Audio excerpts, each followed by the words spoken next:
Hello and welcome to Toast Talk 95, District 95's Toastmaster International's very own podcast. The goal of the podcast is to introduce you to the people behind the scenes. As I have been saying, we'll take you behind the curtain to show you who are the people responsible for Toastmasters and all the seven countries and everything about Toastmasters. Today we have a very important guest who is not only an inspiration to me, he's very particular, he's very organized, and he's one of my favorite human beings on the planet. Please welcome Deepak Nagaraj. Thank you very much, Shahrukh, for the kind words and the introduction. No, I mean, it means a lot, when you're part of someone's life and they've been so kind to you, and Mhm. you really helped me when it was my first meeting as the PR manager, and I didn't know anything about anything in Toastmasters, and you helped me and you kept me calm and you allowed me to be your roommate and work on different topics. And whenever I reach out to you, you're always helpful. So thank you very much. So Yeah. let's take the show forward. So first things first. So where in the world do you live? So I'm currently living in Munich now. So as you can see, Ah, you're branding the city right now. That's awesome. I think definitely. in Toastmasters, you kind of learn these things as well, where to brand and what to place, product placement. That's also amazing. So Munich. So how did you end up at Munich? Were you born there? What's the story? What's the journey till Munich? It's quite a long story, actually. So more than 10 years ago, I came to Germany, originally from India, from Bangalore, India. I grew up there, lived there for 21 years, and then take a sing took a single trip ticket to Germany to come here to study. Wow. So back then, the one question I had was, where do the best cars come from? I'd love to go there. So that's what got me to Germany back then. I started off in a really small town or city, you could call it. It's called Kaiserslautern. Interestingly, that was the first place. Right next to Kaiserslautern, there's Ramstein.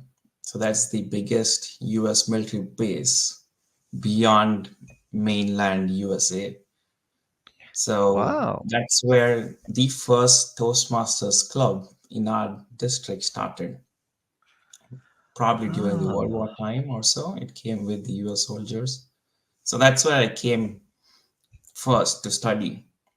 And I okay. really realized early in my stay there that I didn't want to live there because I come from a really huge city. Yeah. Bangalore is massive, it's one of the biggest cities in India.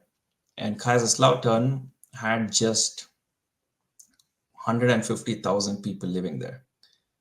So Yeah. Bangalore had 8 million and 8 to 10 million, and Kaiserslautern had 150,000. So I really wanted to get out of the place, which was, in hindsight, a really good thing because that made me travel around Germany a lot more. Mm, And then I went to mm. Stuttgart, and then I moved to Munich, and then I moved to Ingolstadt and back to Munich now. Wow. So So that's been a you've long journey in the last not 10 only years. just come in one city like normal. So it's what was the subject that you studied, and what's your work wise been your journey in Germany? So, as I mentioned, everything to do with cars. So I studied mechanical engineering and automotive engineering. So that's the Nice. reason I kept moving from Kaiserslautern to Stuttgart and then to Munich and then to Ingolstadt and back to Munich. So there I had really good opportunity work for Daimler at the beginning and work for a contractor for BMW for some months and then moved to Ingolstadt to work at Audi and then back to Munich now. And I'm currently working at a research company And we have we have our clients who are the major OEMs as well. So it's been a really Nice. good journey that I would exchange it for anything more. Wow, that's amazing. It's so refreshing to hear that people come into a different country with the skills, and then they get the right opportunities. And Germany seems to be doing amazingly well in that kind of area. And overall, there are a lot of opportunities. And similar to opportunities, we can always look into, your journey in Toastmasters, because this show, Toast Talk 95, aims to highlight the efforts that the volunteers of Toastmasters, do, because it's not easy. It's not the people who are not so busy or are busy because they're doing impulsive things. It's the planners that I see coming up to the meetings regularly, making sure that their personal development is done. What I've noticed is most of the people have a story about how they met Toastmasters or how they became part of Toastmasters. So, when was the first time you learned about Toastmasters? The first time I learned about Toastmasters was way back in India, many, many years ago. Nice. Back then, though, I don't know for what reason I probably didn't have the time for it, or really didn't see the need back then to join Hmm. Toastmasters. However, once I came to Germany, it struck me like a lightning that did Germany wasn't exactly as I expected it to be. Hmm. It wasn't that international. And even at the big companies I mentioned, speaking English was not that um, well practiced across the company. So Hmm. the biggest challenge for me back then was to express myself better in German. I could do that in English quite well, so I was happy with that. However, I used to speak German the entire day, and I wanted to really learn to express myself better in German. That's how I came in Hmm. touch with Toastmasters here, although I knew about it back before in India. It was when I was in Stuttgart that I really thought about it again, and thanks to my brother as well, who mentioned it to me again. And then I visited a couple of clubs and then became a member right away because I needed that. I Hmm. required a platform where I could talk to people in German, express myself to my fullest. So that was my start to my journey. The journey has been really long, so Yeah. I could go ahead When, for when another when before. was the first time you became a member? Which year was it? So it was 2016. I 2016. became a Wow. member the first day I was at the club itself, so it wasn't a This was hard Stuttgart start for me. Toastmasters. What was the name of your Yeah. first club? So back then the clubs were called Redner Manufaktur and then Verdi Ah, Rhetorik. So one of the clubs okay. still exists, and the other, I think they dissolved both the clubs together. Okay. Nice. Yeah, these kind of things also happen, and people would assume that Toastmaster is only in English, but Yeah.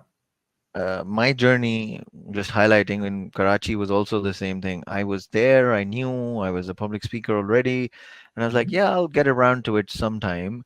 And it was always a little uh, plan that I already had, but never got around to it. But Mm. I moved Yeah. to Oslo in 2020, and in Mhm. 2020, when things were shutting down and everything, Yeah.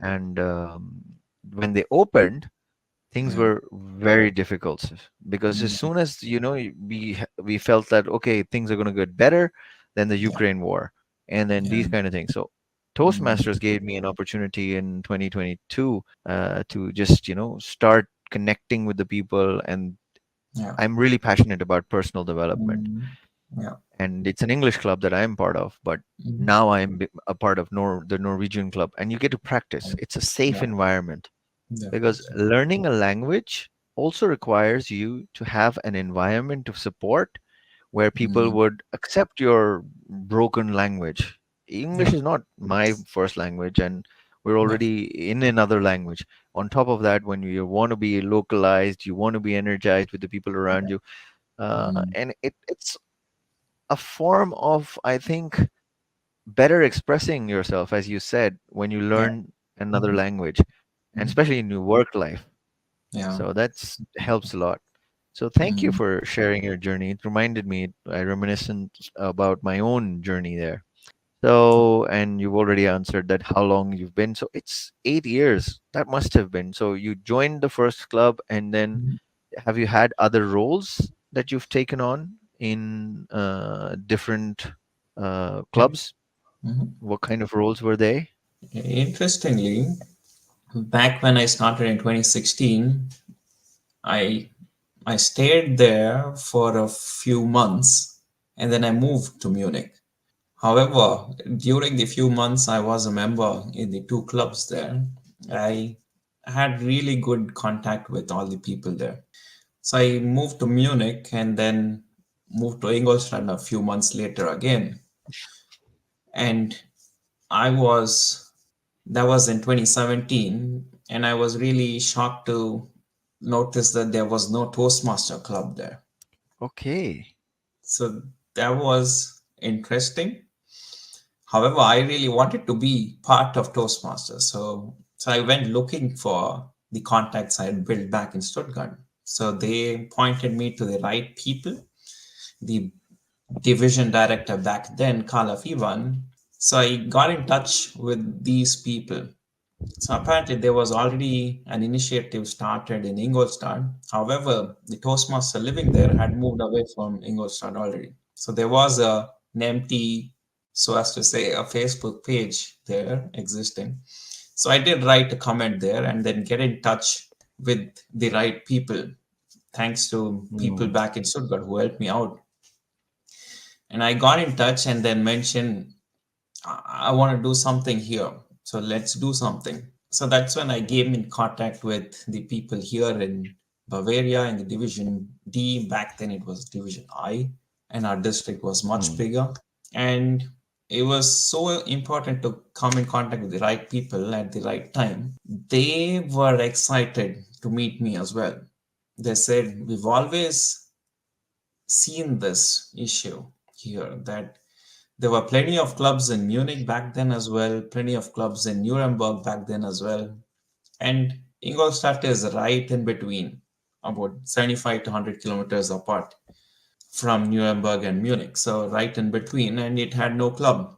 However, Mm. there are plenty of big companies there, and there's always plenty of people who would be interested in leadership and communication. So we got in touch with other Toastmasters who were apparently driving down to Munich or elsewhere to attend a club meeting. So they used to drive an hour or more just to get to the club. Wow. And we got together about three other Toastmasters who were doing this regularly, and we built a team. So, four of us, along with support from Munich, the Toastmasters in Munich, we set on a journey. So, to found a club in Ingolstadt, and we were successful in the end. However, this journey was something exceptional. It's like building a company in itself because Yes. it involves all the aspects of running a company. Yeah, like a startup. Exactly. And it took us almost 18 months to finally become an officially chartered club. However, the journey was full of learnings for me because we had our first meeting, a so called demo meeting, where we invite other Toastmasters from across different cities nearby, and we invite plenty of guests to showcase what Toastmasters is all about. Have a have a general agenda through the evening, which simulates pretty much a club meeting in a normal Toastmasters club. And we had about 30 to 35 people in the room. And remember, my motivation was to express myself better in German. So we decided Mm, to build this club in German. And it was nerve-wracking for me because I was starting to get better at German. However, I wasn't anywhere good as I am today. mm, And to stand before so many people, many unknown people as well, and to talk about what we are doing here, it was hard. However, it's the best experience I've had because it taught me so many things. And going forward, we've continuously met at the club meetings twice a month since then. So since April 26, 2018, I can't forget the date. And we finally chartered after 18 months. So we reached 20 full-time members, apart from all the supporters we had from Munich. So that's how we started off. And I was the founding president of the club. I was the president for the first 2.5 years. And I became a vice president education of the club as well. And then I took over the vice president membership of the club as well.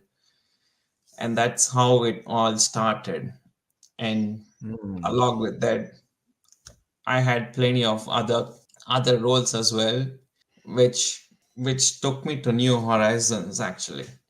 So these really good contacts in Munich, they help me or they post me with new opportunities and challenges which I could take up at mm. Toastmasters. The first one was being an alignment committee representative for the division. So Oh. to look at how the clubs are located in the division and to help them align into different areas.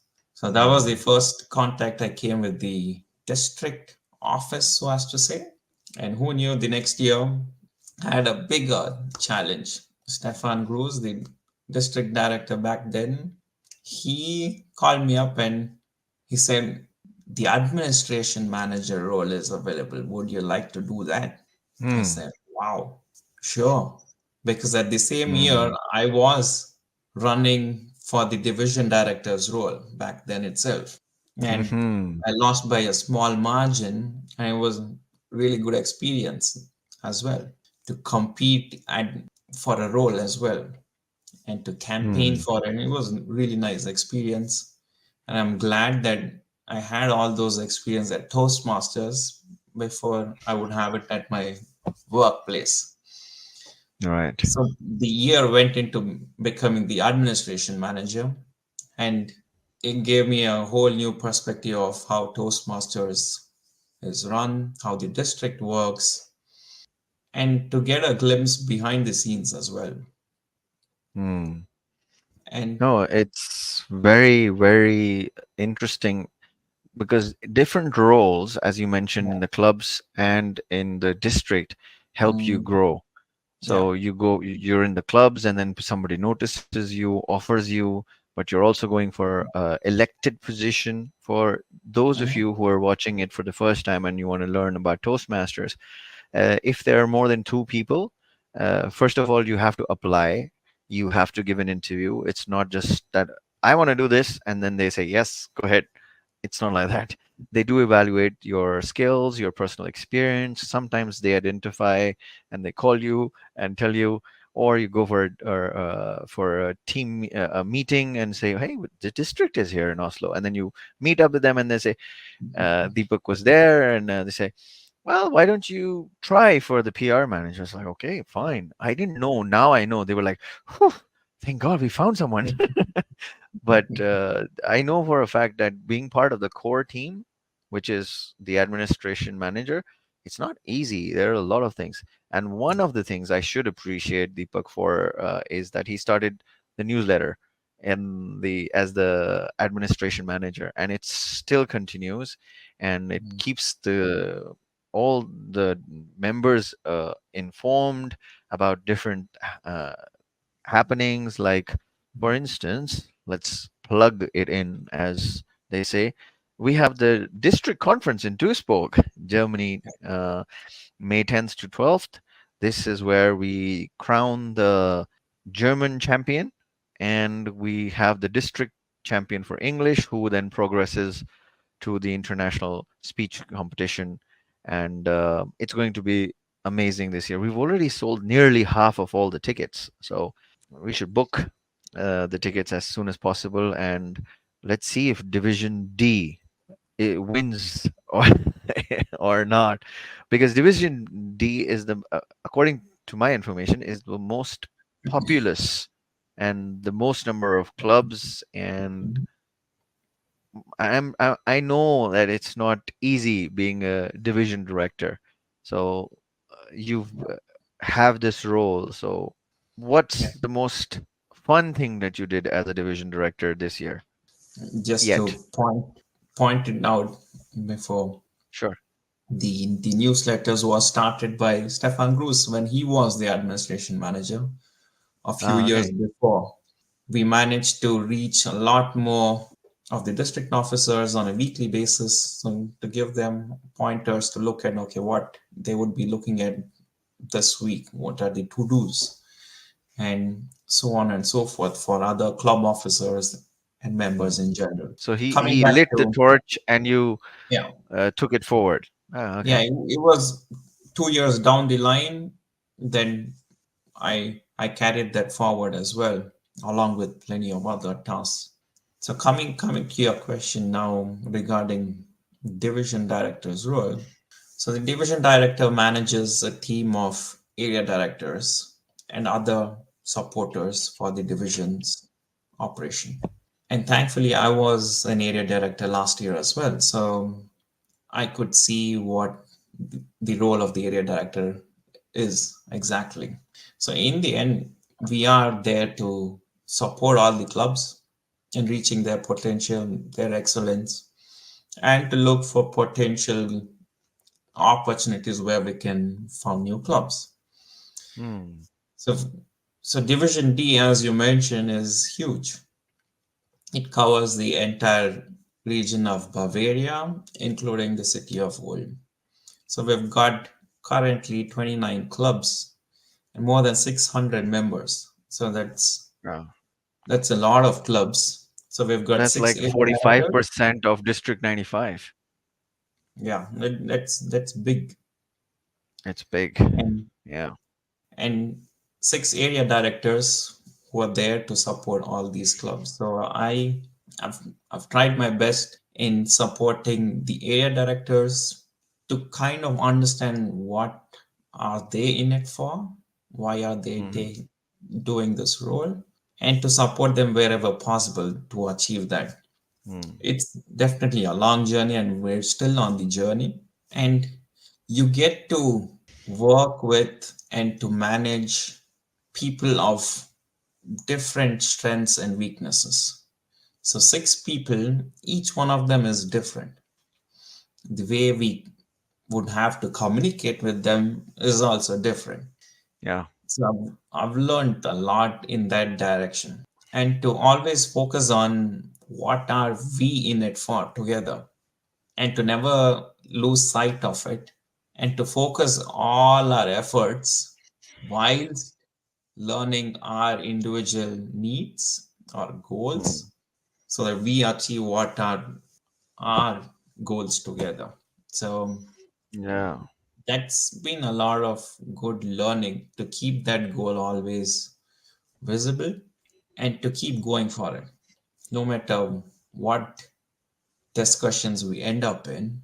Make sure that we always are driving in that direction.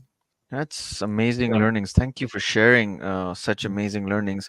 I would like to point out because Toastmasters is, yes, definitely for public speaking and speaking in general.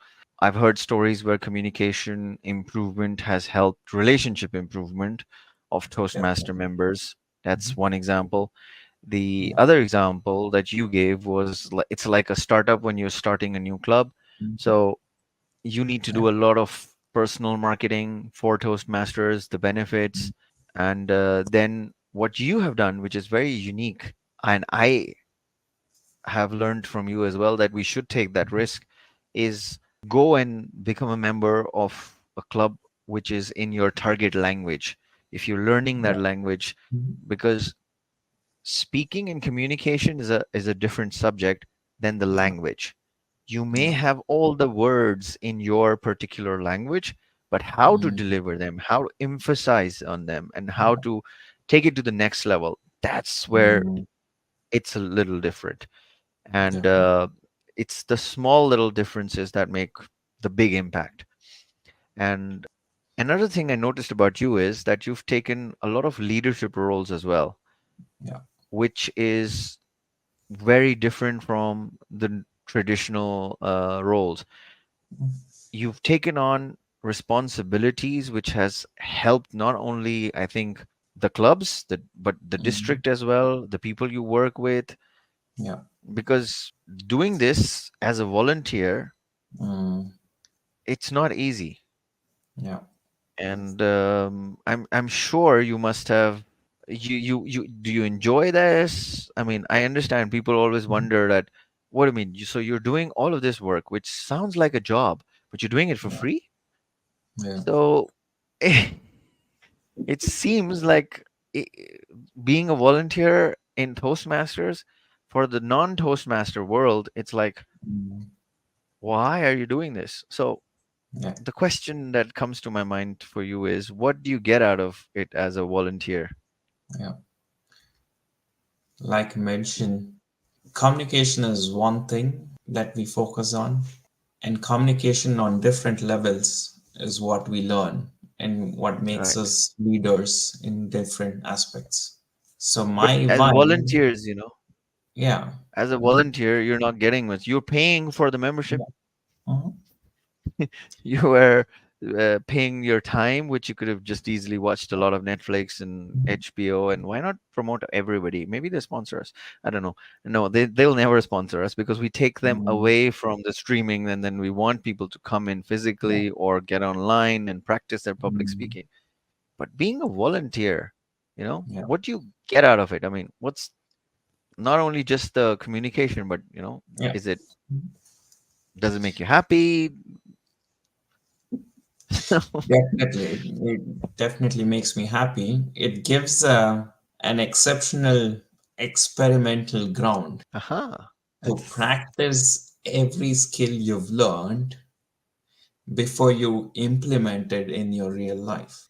So the learnings you've got from anywhere, by reading books or from hearing from people, you get to experiment at Toastmasters, learn from the experiences there, and make sure you're ready for the real world to implement it there. yeah. I've just written down what you said. Practice Yeah. skills you've Mhm. learned and implement by doing. Yeah. I mean, experiment is actually doing, because if I give you a feedback or you give me a feedback that, when you're looking, you Mm. sometimes do not have eye contact, then Yeah. I can actually experiment in a Yeah. speech, whether I've already given a speech before or not, and actually have eye contact. Or Mhm. when we're having board meetings, I make Yeah. sure that I can have eye contact with everybody, Yeah. because that's an important lesson. That's Mm. fantastic. And in the last, I'd just like to ask you, because I'm having so much fun. What has been your experience with the conferences? What have you liked about the conferences? Because you're part of the conferences as the division director. For Mm. everyone else, just me just give a little background. What happens is the clubs have their own competition, and then there's a winner. There are three winners from each club. Then they go into the area. Those, if there are five clubs in an area, that means 15 people in their respective categories will Exactly. compete. Mm. Yeah, five international speech competitions, and then Yeah. if it's English, it's different, and then German, it's different. Mhm. So my numbers are always going to be small in front of Division D with Deepak. Because your numbers are always like, everybody's like, wow, how is this happening? it's Yeah. it's a huge area. So then the Yeah. area competes, and then there are winners in Yeah. every area, and you have six areas. So those Yeah. six winners, three Mm. competitions, that's 18 winners. Yeah. And Mhm. then they go in for the Hmm. divisional competition. Yeah. And just to promote everyone in Bavaria, you should watch Yeah. out for April 13th. 13th, April 13th April in 13th, Augsburg.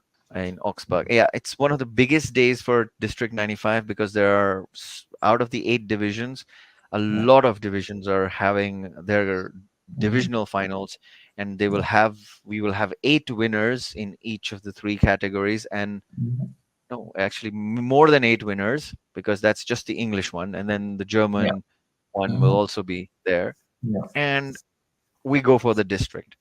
Hmm. So it's amazing how it's built. So how's that Yeah.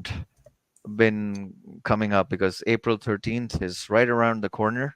Definitely. So So we're up and running with the area contests and conferences now. So we had one last Saturday, and we're having another one next Saturday in about 10 days' time, and a week after we have got the mhm, last area conferences. So it's coming along really well. This year we're going to be only in person, so yeah, get to meet a lot of people in person, talk to them. Big part of all these conferences is to meet new people. yeah, So that's been going on really well, and we hope to have a really large crowd at the division conference on the 13th of April as well. And of course, may all our winners do really well at the district conference as well. And looking forward to meet so many people there on, yeah. on the 10th, 11th, Deepak's 12th of being May. nice about it, but everybody's very competitive. Everybody wants their own club, their own area, their own division, their own district to win. And we've had a lot of amazing individuals. If you want to see the interviews of those people who won, like Martin or Anders, they're Mhm. already there on LinkedIn Mhm. and Facebook and even YouTube. Yeah. This interview will also go on all those platforms, so just check them out. Whatever you like, you can share with your friends in any of these areas because you can talk about Toastmasters all over the world, Mhm. and you'll hear about it. You'll somebody somewhere is part of Toastmasters, but in particularly these areas: Denmark, Faroe Islands, Germany, Greenland, Iceland, Norway, Sweden. District 95 has the responsibility, and it's our goal to help clubs develop, help the members develop, becoming better leaders and better public speakers or just better communicators. And as our international president said to us in our training, there's so much more. We can't Mhm. document that. It's one of Yeah. those experiential things. And Mhm. if you want to follow us, you can go to Facebook. This is the link. You can go to LinkedIn. Oh, yeah, that's the YouTube style. I should try that. Yes, that's the link. Okay. And in the end, I'd like to thank Deepak for his time. It's not easy, especially in these kind of days when there are so many area competitions happening, and then your division is also happening, and then we're all involved with the district, very little, but we wish the district Mhm. conference team all the best. And Definitely. let's sell all the tickets and reach for our dreams. Thank you very much, Deepak. It was a pleasure. Thank you, Shahrukh. It was my pleasure. Thank you. So until next time, in the next Toast Talk, we see you. District 95, reach